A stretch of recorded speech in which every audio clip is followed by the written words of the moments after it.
salat, tian agama. Jatuhnya salat, jatuhnya agama. Seperti bangunan tanpa tian tidak akan bisa berdiri. Begitu juga agama kita, tidak ada arti tanpa salat kita. Berarti kita langkah pertama menuju salat sesuai salat Nabi kita, Nabi Muhammad SAW, adalah wudu. Kemudian nawaitu, innamal a'malu binniyat, dan cukup niat itu ada di dalam hati. Yang ketiga, mulai dari gerakan takbir dengan suara Allahu Akbar. Ucapan kata itu tidak ada sebelum takbir itu disunnahkan selain bertakbir. Selepas kita nawaitu, kita langsung bertakbir. Dan contoh yang dicontohkan oleh Rasulullah SAW, posisi tangan kita saat kita bertakbir seperti ini. Ada juga contohnya mendekati telinga seperti ini. Tapi yang kita selalu perhatikan, sepertinya orang mau salat tapi malas laksanakan salat. Begitu dia masuk dalam salatnya, Allahu Akbar. Tapi tangannya di mana? Mana ada takbirnya di sini? Jadi begini aja. Dia merasa keberatan mengangkat tangannya di posisi yang benar, yang sudah dicontohkan oleh Rasul kita sallallahu alaihi wasallam. Ada dua posisi. Satu, yang kedua, boleh mendekati telinga. Tapi tidak disunnahkan kita memegang telinga, itu tidak ada di ajaran Rasulullah SAW. Kemudian selepas takbir, Allahu Akbar. Boleh bertakbir sebelum menggerakkan tangan. Allahu Akbar. Baru digerakkan tangannya. Boleh disamakan. Allahu Akbar. Dan boleh menggerakkan tangannya duluan. Baru Allahu Akbar. Jadi tiga hal sudah juga disunnahkan oleh Rasulullah SAW. Bersama takbir gerakkan tangannya, atau duluan baru bertakbir, atau takbir baru menggerakkan tangannya. Posisi juga tangan kita di antara bagian perut sama dada. Tidak terlalu di atas dan juga tidak terlalu di posisi bawah.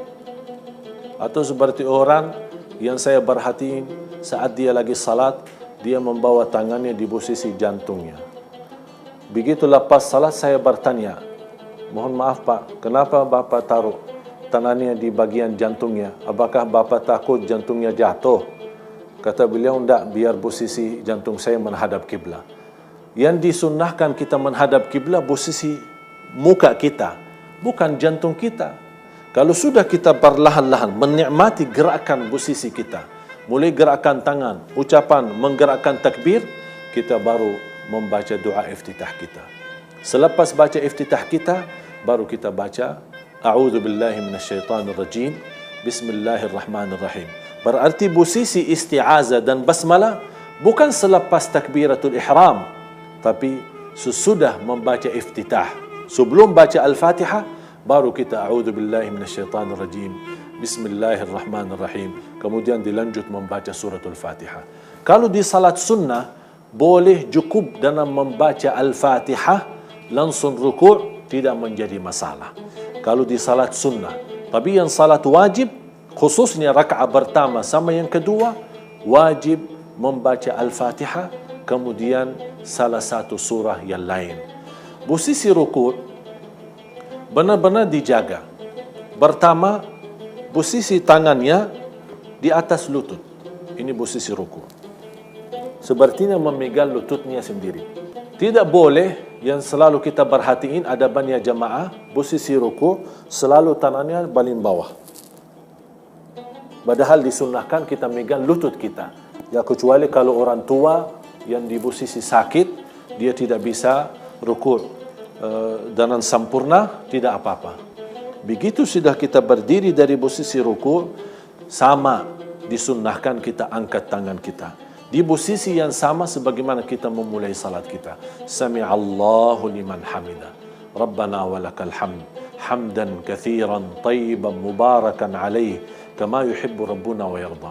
Begitu selesai doa kita, langsung kita turun kepada sujud. Turunkan lututnya duluan, kecuali kalau orang tua merasa sakit, tidak berat, dia bersandar dengan tangannya dan dia menurunkan tangannya duluan untuk bersujud, tidak apa-apa, boleh. Diutamakan posisi lututnya duluan, baru tangannya.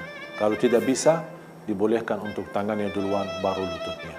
Tapi di saat kita lagi bersujud, Jangan lupa juga membawa ucapan Allahu Akbar. Semua gerakannya, takbir, sami Allahu liman hamidah, bacaan kita, zikir doa kita juga di ruku' maupun di sujud, semua dengan menggerakkan bibirnya dan juga membunyikan suaranya, suara yang cukup didengar oleh diri kita sendiri. Begitu sudah kita di posisi sujud, pertama kita harus memisahkan posisi paha dan bagian perut kita. Tidak terlalu rapat dan tidak juga terlalu jauh, supaya kita bisa tenang dalam sujud kita. Artinya, kalau kita perhatiin posisi kaki, kemudian dalam tubuh badan kita, semua jadi lurus. Jadi bagian sujud, pinggang kita lurus, tangan kita pun tidak boleh dirapatkan di bagian tubuh badan kita dan tidak boleh terlalu jauh. Kalau kita sudah berdiri dari sujud pertama, duduk yang dinamakan jalsa baina sajdatain, duduk antara dua sujud. Dan posisi duduknya kita menjadikan posisi bagian kiri, kaki yang kiri kita menjadikan duduknya, kemudian bagian kanan, kaki yang kanan kita juga memberdirikan, kemudian mengarahkan jarinya menghadapi kiblat. Kemudian kita duduk, luruskan badan kita sambil kita Rabbighfirli, Rabbighfirli, Rabbighfirli, atau doa yang lain, Rabbighfirli warhamni wahdini warzuqni wa'afini wahdini. Ada beberapa doa yang sudah dicontohkan oleh Rasul kita sallallahu alaihi wasallam. Begitu kita selesai, selepas selesai sujud yang kedua, begitu kita berdiri untuk melanjut ke rakaat yang kedua, ada dua hal disunnahkan. Yang pertama, boleh kita berdiri langsung tanpa duduk, Allahu Akbar langsung berdiri, atau lebih afdal, lebih sempurna, lebih utama sebagaimana Rasulullah SAW, begitu kita sudah bangun dari sujud, duduk dulu di posisi duduk, artinya santai-santai saja. Dinamakan dalam fikih duduk istirahat. Duduk istirahat sejenak, sebentar saja, baru kita lanjut berdiri lagi di rakaat yang kedua. Tetap di posisi angkat tangannya Allahu Akbar, baru kita lanjut bacaan kita.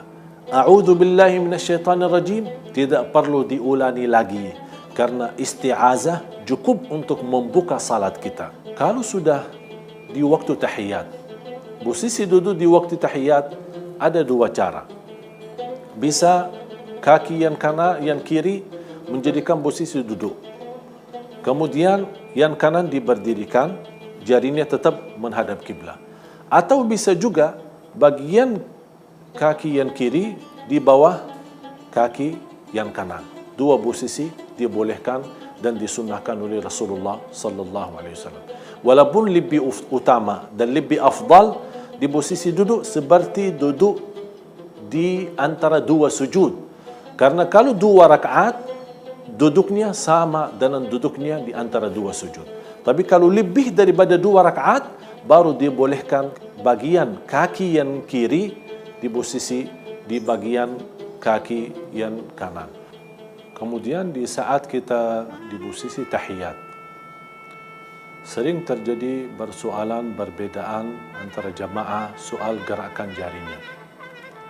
Mana yang benar? Supaya saya jelaskan, menggerakkan jari di posisi tahiyat itu namanya sunnah. Artinya apa?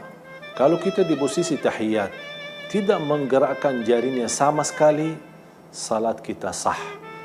Rasulullah sallallahu alaihi wasallam banyak riwayat dan mencontohkan.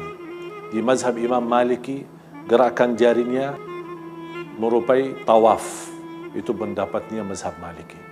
Di mazhab Hambali, setiap ada doa baru digerakkan. Tahiyyatulillah, tayyibat, as-salawat, assalamu alayka ayuhan nabi wa rahmatullahi wa barakatuh, assalamu alayna. Jadi setiap ada sebutan doa baru digerakkan jarinya. Asyhadu an la ilaha illallah wa asyhadu anna Muhammadan abduhu wa rasuluh.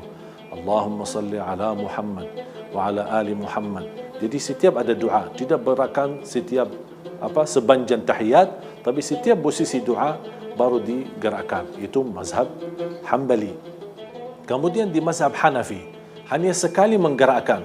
asyhadu an la ilaha illallah. Habis itu mereka turunkan. Jadi habis kalimat syahadat asyhadu an la ilaha illallah wa asyhadu anna Muhammadan abdu wa rasuluh, diturunin kembali. Sepanjang tahiyat itu tidak ada gerakan lain. Itu di mazhab Imam Hanafi atau mazhab Abu Hanifah. Kemudian yang keempat yang kita jaga, yang kita punya kebiasaan adalah mazhab Imam Syafi'i. Kalau di mazhab Imam Syafi'i baru mulai menggerakkan bukan di awal tahiyat. Kita baca tahiyat dalam posisi mendiamkan jarinya. Tahiyatus salawatul tayyibatul mubarakat. Assalamu alayka ayuhan nabiy wa rahmatullahi wa barakatuh. Assalamu alayna wa ala ibadillahis salihin.